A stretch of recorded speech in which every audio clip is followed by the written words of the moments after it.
USS Defiant, the first battleship America has designed in 80 years. The Navy just made the most controversial bet in modern naval history. They canceled not one but $2 billion ship programs to build her. The DGX destroyer dead after 7 years of work. This was supposed to be the next generation of American sea power. Canceled the literal combat ship. The Navy wanted 52 of them. They built over 30. Now they're retiring them after barely a decade.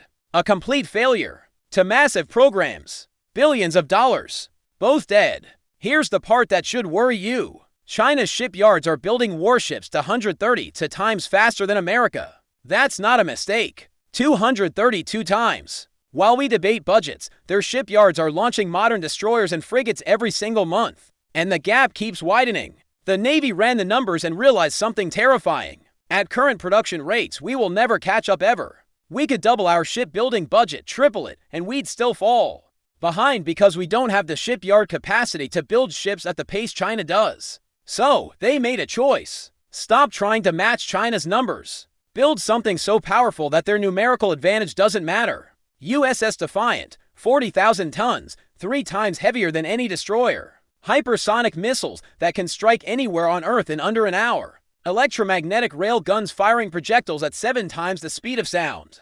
Laser weapons that burn through missiles for $1 per shot instead of for $1 million for conventional interceptors. But here's the real story. She carries one weapon system that's never been on a surface ship in over 30 years. A system that forces China to make a 10-minute decision that could start World War II. This is the concept of strategic ambiguity. A doctrine designed not to start wars, but to prevent them through fear. We're about to show you exactly why this changes everything. But first, the Navy is betting the entire future of the Pacific on this one ship design.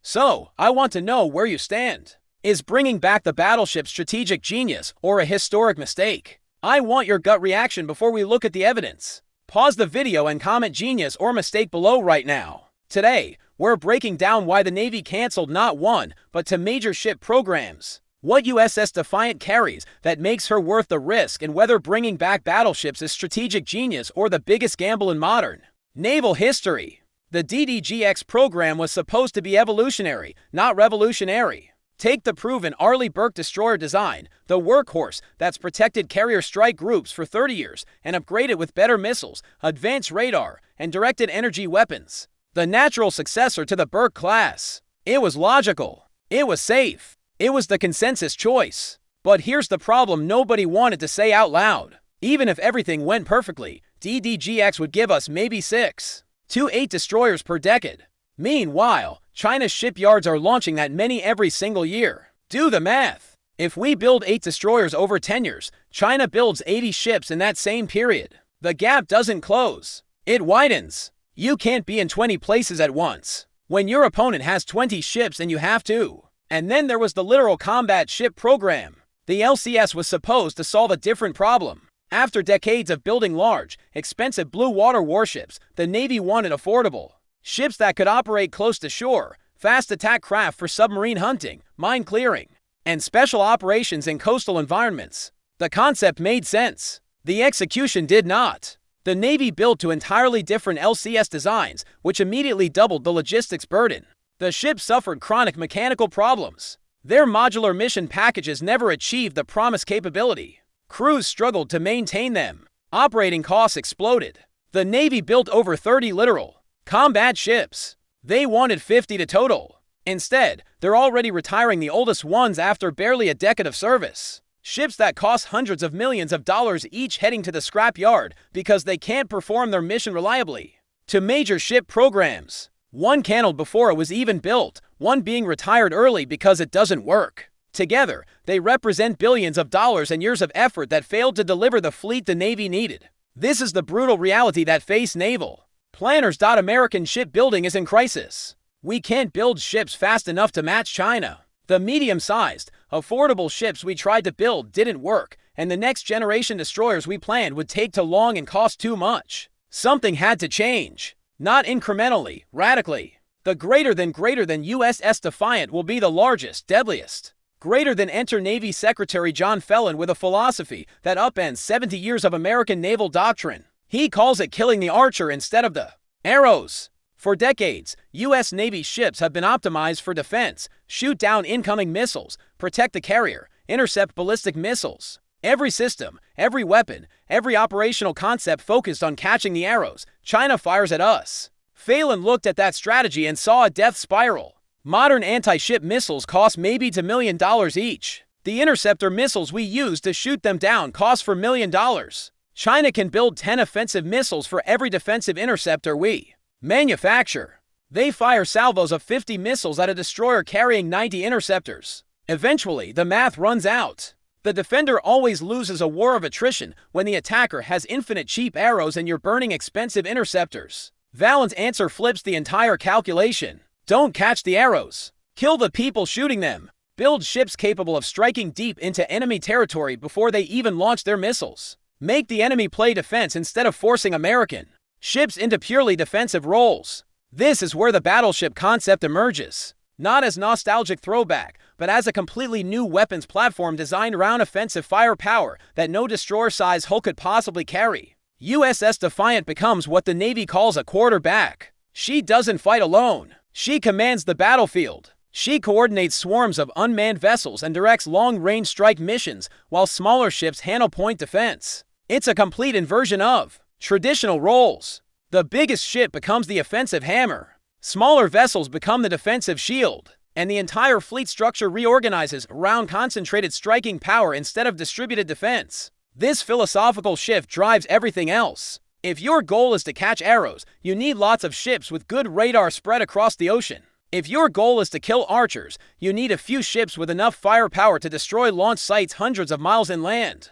The mission defines the platform. So, what exactly is USS Defiant? Let's break down the specifications that make her unlike anything the Navy has built in 80 years. She will displace between 30,000 and 40,000 tons fully loaded. That's 3 times heavier than an Arleigh Burke destroyer. She's the largest surface combatant America has designed since the Iowa-class battleships of World War II. The sheer size is necessary because of what she has to carry. 128 vertical launch cells. These are the same MQ-41 launchers used on current destroyers, but far more of them. Each cell can hold a Tomahawk cruise missile, an SM-6 air defense missile, or other munitions, depending on the mission. That's 30 to more cells than DDGX was going to carry. But here's where it gets interesting. 12 dedicated launch tubes for hypersonic missiles. These are conventional prompt strike weapons that can hit targets anywhere on Earth in under an hour, flying too fast for any current defense system to intercept. These missiles are too large for standard vertical launch cells. So, they need dedicated tubes built into the hull. Only a ship this massive can accommodate them. And then the weapon that changes everything, nuclear capability. For the first time in over 30 years, the Navy is designing a surface ship that can carry tactical nuclear weapons. These aren't city-killing warheads. These are sea-launched cruise missiles with variable-yield nuclear tips designed to give commanders flexible deterrent options. Here's the key. USS Defiant doesn't have to carry nuclear weapons on every deployment. She just has to be capable of carrying them. The enemy can never know for certain whether she's loaded with conventional missiles or nuclear-armed cruise missiles. That uncertainty is the weapon. Think about the nightmare scenario. If USS Defiant fires a cruise missile at a Chinese naval base, how does Beijing know if that missile carries conventional explosive or a nuclear warhead? They have maybe 10 minutes to decide. Do they assume it's conventional and take the hit, or do they assume it's nuclear and launch their own nukes in response? This is strategic ambiguity at its most powerful. In peacetime operations, the ship carries conventional weapons and operates like any other warship, but during crisis situations, she can be uploaded with nuclear cruise missiles. The enemy knows she has the capability. They know she could be carrying them right now. They just don't know if she is. That uncertainty changes every calculation. It makes the enemy hesitate. It forces them to plan for the worst-case scenario, even during routine operations. But it also means accidents could spiral catastrophically if communication breaks down during a crisis. The ship will also mount electromagnetic rail guns that fire projectiles at 7 times the speed of sound using pure electrical energy instead of gunpowder. And directed energy weapons. Laser systems with 600 kilowatts of power capable of burning through drones and cruise missiles at the speed of light for less than $1 per shot. This is the technology bet. Only a ship this large can generate enough electrical power from its nuclear reactors to run lasers, railguns, advanced radar systems. and still have capacity left over for future weapons we haven't even invented yet. Think about that for a second. One ship carrying hypersonic missiles, nuclear weapons, electromagnetic guns, and laser systems. This isn't just a warship. It's a mobile strike platform that can threaten an entire coastline from international waters. If you're proud of American naval power making bold moves like this, type proud in the comments below. Now, let's talk about the elephant in the room. The Zumwalt disaster. The DDG-1000 Zumwalt-class destroyer was supposed to be a fleet of 32 ships, stealth hull, advanced gun systems, electric propulsion, the future of naval warfare. The Navy built 3. The program went so far over budget and behind schedule that Congress killed it before even 10 ships were completed. So, here's the fear. Is the Trump-class battleship just Zumwalt 2.0? The Navy says they've learned from those mistakes. Here's the key difference. Zumwalt was a Ferrari trying to haul cargo. Everything custom, everything experimental. When one system failed, the whole concept collapsed. The Trump class is a Mack truck designed to smash walls. It uses proven radar systems already deployed on Burke destroyers. It fires existing missiles already in the arsenal. The only experimental systems are the rail gun and lasers. And if those don't work, you still have a 40,000-ton battleship with 128 missile cells and nuclear strike capability.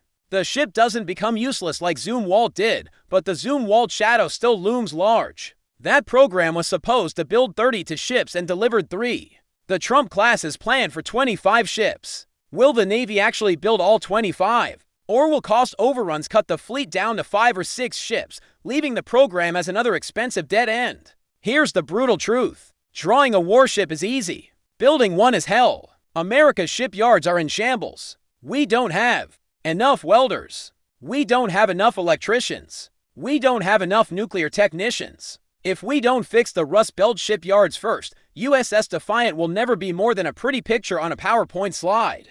The Golden Fleet Order isn't just a military contract. It's an industrial mobilization. A bet that building 25 battleships over 20 years will force American shipbuilding back to life. At the end of the day, the question isn't, do we need bigger ships? The question is, what do we want the United States Navy to look like? Do we want a fleet that hides from China's numbers? Or do we want a fleet that makes China think twice before starting a fight? So, why did the Navy cancel DDGX for a battleship?